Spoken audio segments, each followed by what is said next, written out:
Good evening dear student, welcome back to SB Binder classes में आपका फिर से एक बार स्वागत है। स्टूडेंट, आज मैं फर्स्ट फ्लाइट की जितने भी इम्पोर्टेंट चैप्टर हैं जो पोयम से और आपके जो प्रोज सेक्शन से, वो मैं आपको यहाँ पे शेयर करूंगा और स्टूडेंट आप उसको पढ़ कर जाएगा और 100% आपका जरूर फंसेगा। और मैं आपको ट्रिक बताऊंगा कि कैसे आपको करना है। ठीक है, तो हमने लिखा है central idea of the poem, central idea of the poem in board exam 2024-25 into कह रहा है कि important central idea, important central idea. ठीक है ना, इम्पोर्टेंट सेंट्रल आइडिया क्या है, यानी कि ये हमें जानना है। तो स्टूडेंट, जो पहली पोयम है, आप ध्यान रखिएगा कि आप पोयम लिखते हैं तो पोयम के राइटर से भी क्वेश्चन आता है। पोयम लर्न करने से मतलब नहीं, सेंट्रल आइडिया आपको लर्न करने से मतलब नहीं, एक्चुअली क्या है कि उनके राइटर को भी आपको जानना जरूरी। तो जो फर्स्ट चैप्टर से जो पोयम है उसकी जो पहली पोयम इंपॉर्टेंट है फायर एंड आइस, यानी कि जो पहली पोयम है वो है फायर एंड आइस। इसको लिखा किसने है? रॉबर्ट फ्रॉस्ट, जो कि एक राइटर है। सेकंड पोयम आपकी है, सेकंड पोयम जो आपकी इंपॉर्टेंट है टाइगर इन द जू, और टाइगर इन द जू, इसको किसने लिखा है स्टूडेंट? तो इसको लिखा है, टाइगर इन द जू को लिखा है लॉइस नॉरिस ने लिखा है। किसने लिखा है? लाइजिल, सॉरी,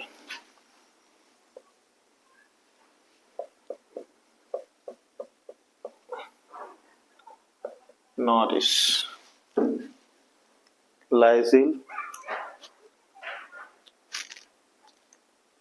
लाइजिल नॉरिस ने लिखा है। थर्ड आपका है,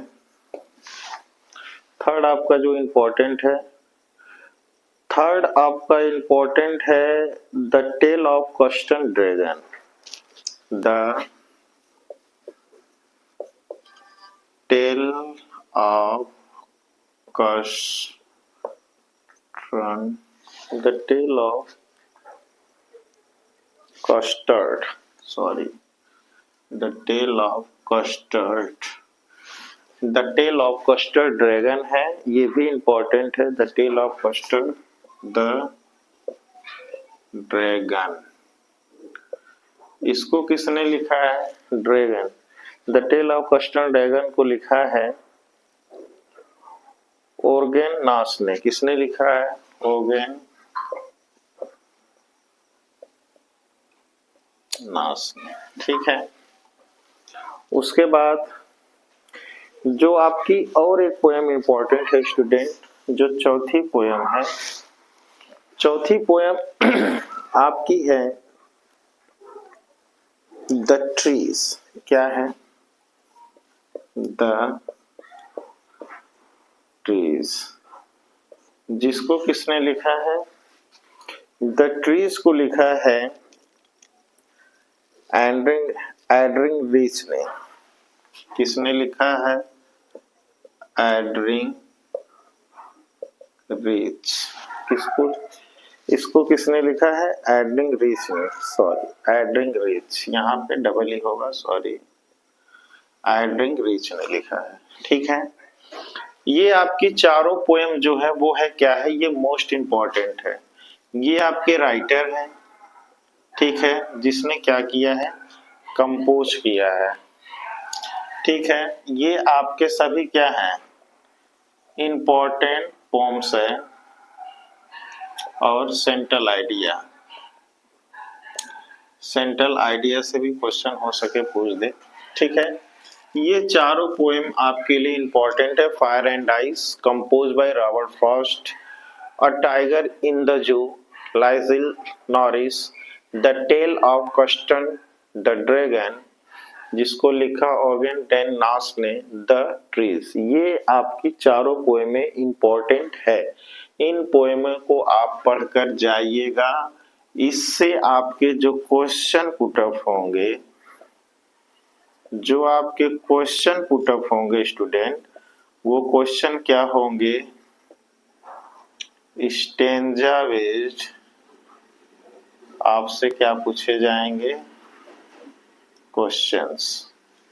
ठीक है, स्टेंजा दे देगा, इसके क्वेश्चन पूछे जाएंगे, इसके अकॉर्डिंग आपको कुछ लाइनें दी जाएगी, उसको कंपेयर करने के लिए जाएगा, इसके पोएटिक फॉर्म पूछे जाएंगे, लिरिक पूछा जाएगा। ये मैं आपको बता दूंगा, ये भी आपको बताऊंगा, क्योंकि आज और कल आपके स्पेशल क्लास होने वाले हैं। तो ये जो चारों पोएम है ये आपको बिल्कुल अच्छे तरीके से पढ़ लेना है और 100% में से इसमें से एक आपकी आएगी। Fire and ice, fire desire, ice hate का कंपैरिजन किया गया है, इसलिए इसको बताया गया है। जैसे कि आप एग्जाम में ये सोच के बैठे कि आपके अंदर कोई भी घबराहट नहीं है, आपने अगर क्लास किया है तो आपको वो सारी चीजें टच है, तो पहले घबराना नहीं है और पहले उसी सेक्शन को करना है जो आपको सेक्शन बहुत अच्छे से आ रहा है। बहुत से बच्चे क्या करते हैं कि एग्जाम में जो 15 मिनट का समय मिलता है तो 15 मिनट पढ़ने में लगाते हैं। तो बेटा आपको पढ़ने में नहीं लगाना है, आपको उस 15 मिनट में कोई 15 मिनट और उसका जो एक्स्ट्रा है उसमें से आपको 20 मिनट और दे के आप 35 मिनट्स या 40 मिनट्स में कुछ और क्वेश्चन कर ले। एक बात आप ध्यान रखिएगा कि अनसीन पैसेज आप शुरू में मत करिएगा, स्टार्टिंग में मत करिएगा। स्टार्टिंग में या तो ग्रामर को सेक्शन को चूज करिए या तो लिटरेचर के सेक्शन को चूज करिए। अनसीन पैसेज को आप कतई शुरू में नहीं करेंगे, ये बहुत आपको स्पेशल गाइडेंस दे रहा हूं। दूसरी चीज, अ टाइगर इन द जू, ये क्या है, कंपैरिजन किया गया है टाइगर इन द जू। आपको यानी कि नाम से ही पता चल रहा है कि वो टाइगर है जो पिंजड़े में रहता है, यानी कि जो चिड़ियाघर में है, और एक टाइगर वो है जो बिल्कुल खुले आसमान की तरह वो तारों को देख रहा है, हर चीज इमेजिनेशन कर रहा है, हर चीज फील हो रहा है। लेकिन इसको नहीं, यानी कि इसकी जो लाइफ है ना वो एक्चुअली में कहां तक बैन है, एक सेल में बंद है, कोठरी में बंद है, जिसके कारण इसकी जो एनर्जी वो भी कहीं ना कहीं खत्म हो गई है। फिर आपका है the tale of Kirsten the dragon, ये आपका है ड्रैगन, ड्रैगन से है, ड्रैगन पता है इसमें बहुत सारे उसको पेट जो एनिमल्स होते हैं वो पाला रहता है, जिसमें ड्रैगन भी रहता है, तो इस पे भी ये बेस्ट है। और आपका है द ट्री, द ट्री क्या है, ये भी एक कंपैरिजन करवाती है कि यानी कि एक जो महिला है उसको है तो पेड़ यानी कि आजादी है ट्री से एक्चुअली में, लेकिन इसकी आजादी क्या है, आजादी वो चीज होती है जो आप दिमाग से अगर फ्री है तो आपकी आजादी है।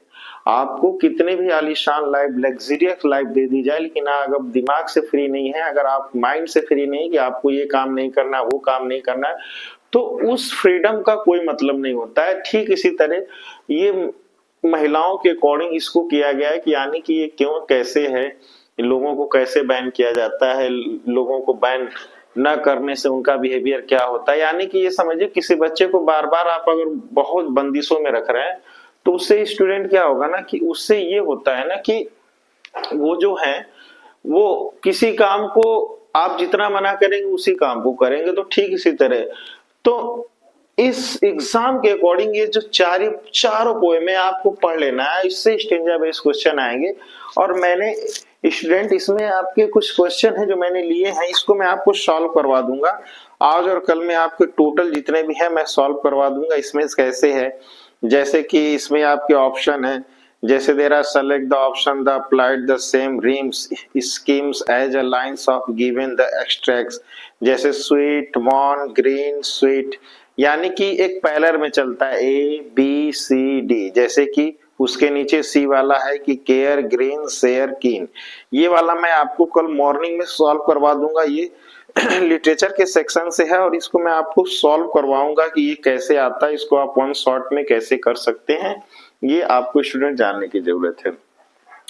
तो स्टूडेंट ये जो पोएमे है ये चारों पोएमे इंपॉर्टेंट है और फायर एंड आइस को मैंने इंपॉर्टेंट में नहीं रखा था, लेकिन रॉबर्ट फ्रॉस्ट ने 2 पोएमें लिखी, dust of snow and fire and ice, तो ये मान के चलिए कि इसमें से 100% आपकी आ जाएगी। तो इन चारों पोएमों को स्टूडेंट आप तैयार करिएगा और अच्छे तरीके से पढ़िएगा। और आपका जो फर्स्टली आप क्या करेंगे, आप राइटर का नाम जरूर लर्न करेंगे, ठीक है।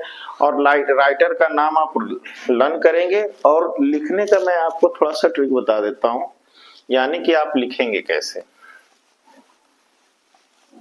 आपको कहीं भी कोई भी दिक्कत हो आप मुझसे पूछ सकते हैं।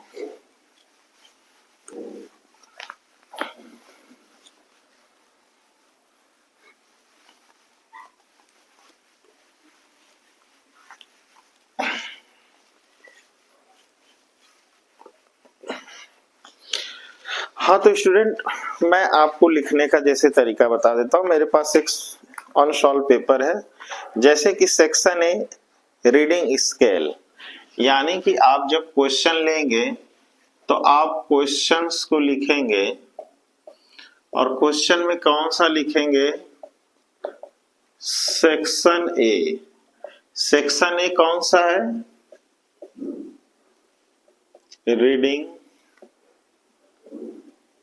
सेक्शन, ठीक है।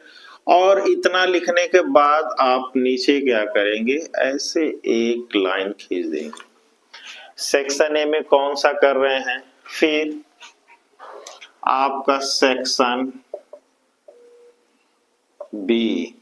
सेक्शन बी स्टूडेंट आपका कौन सा सेक्शन है, तो सेक्शन बी आपका है, sorry, reading section and skill है, reading and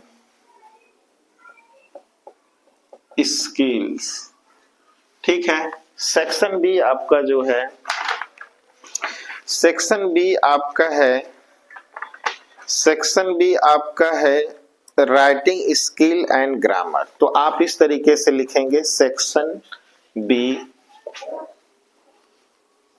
writing skills and grammar, ठीक है। आप ग्रामर से जो भी क्वेश्चन उठाएंगे आप ऐसे क्या करेंगे, आपको इस वाली लाइन का यूज नहीं करना है, ये वाली जो है आप इस वाली लाइन का यूज करेंगे, जैसे कि लिखेंगे सेक्शन बी राइटिंग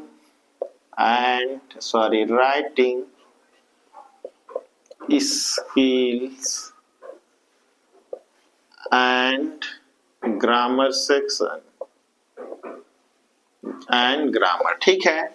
आप इस वाली लाइन को नहीं लिखेंगे और यहाँ पे बकायदा एक लाइन ऐसे खींच देंगे, ताकि एग्जामिनर को आपको लगे कि आप कौन से सेक्शन से कर रहे हैं, ठीक है। उसके बाद आपको जो सेक्शन पहले आए वो सेक्शन करिए। तो मैं आपको बताना चाहूंगा कि आप सेक्शन पहले कौन करेंगे। देखिए, आपको जो सेक्शन पहले आता है स्टूडेंट, पहले जो भी सेक्शन आता है, आपको पहले जो सेक्शन आ रहा है उस सेक्शन को आप करिए। तो अगर मैं तो ये सजेस्ट करूंगा कि अगर आप लिटरेचर का सेक्शन पहले आ रहा है तो लिटरेचर करिए, या तो ग्रामर का। अनसीन पैसेज को नहीं करना है, यानी कि अगर आप पहला सेक्शन राइटिंग एंड ग्रामर, यानी कि जो सेक्शन ए है, सेक्शन बी वाला, यानी कि क्या है, राइटिंग स्किल्स एंड ग्रामर, ये कितने नंबर का आता है, राइटिंग स्किल ये आपका 20 नंबर का आता है। तो इसको आप ग्रामर को कर सकते हैं बहुत आसानी से, ग्रामर आप पुटअप कर जाएंगे। तो ग्रामर आप कर लीजिए। फिर उसके बाद आपका जो नेक्स्ट सेक्शन अगर आता है, तो नेक्स्ट सेक्शन आप क्या करेंगे, नेक्स्ट सेक्शन आप, आई होप कि आप लिटरेचर ही कर लीजिए। नेक्स्ट सेक्शन जो आपको अच्छे से आ रहा हो वो लिटरेचर वाला सेक्शन आप कर लीजिए, क्योंकि लिटरेचर सेक्शन में आपने सारी चीजें पढ़ रखी है।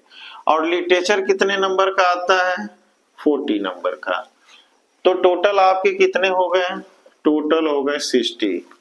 और आपका जो लास्ट सेक्शन बचता है, लास्ट सेक्शन में आपका क्या होता है, अनसीन पैसेज होता है, अनसीन पैसेज होता है। तो आप ध्यान रखिएगा कि बहुत से स्टूडेंट क्या करते हैं कि पहले अनसीन पैसेज को ही आप पढ़ते हैं, तो ये गलती आप मत करिएगा कि अनसीन पैसेज, क्योंकि आप ये समझिए एक छोटा सा एग्जांपल कि आप किसी शहर में जा रहे हैं, आप वहां किसी को नहीं जानते हैं, तो आपको वहां जाने के लिए आपको काफी लंबा डिस्टेंस बहुत कवर करना पड़ेगा, किसी को नहीं जानते हैं, कहाँ जाना है आप पूछेंगे तो आपको उसमें समय लगेगा। लेकिन अगर आप कहीं जा रहे हैं और उस शहर में आप किसी को जानते हैं तो आप डायरेक्टली ऑटो बुक करेंगे या कुछ जैसे भी करके आप वहां जाना चाहेंगे, तो आपको पता है कि मुझे यहाँ पे जाना है, तो आपका टाइम लॉस नहीं होगा।